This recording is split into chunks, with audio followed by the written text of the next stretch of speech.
To change wallpaper on the Redmi Note 14S, all you simply have to do is just press and hold on any blank spot on your home screen, just like this, and from here you'll have to press the icon on the bottom left corner to change the wallpaper. And now we are being forwarded into this wallpapers, the themes application, and here you can find a couple of different wallpapers, and let's find, like, for example, some new wallpapers. Let's tap on new, and here you can find a lot of different wallpapers.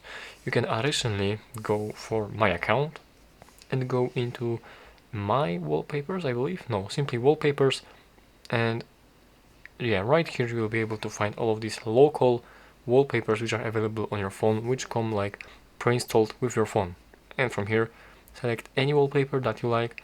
So I don't know, let's select for example these mountains right here, and now you can tap to change the preview on the lock screen and on the home screen.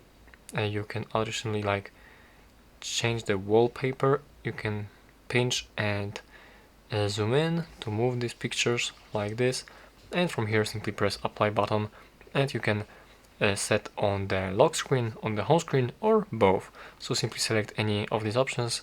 I will select on both, and the wallpaper has been changed, it has been applied, and as you can see now, that's how you can do this.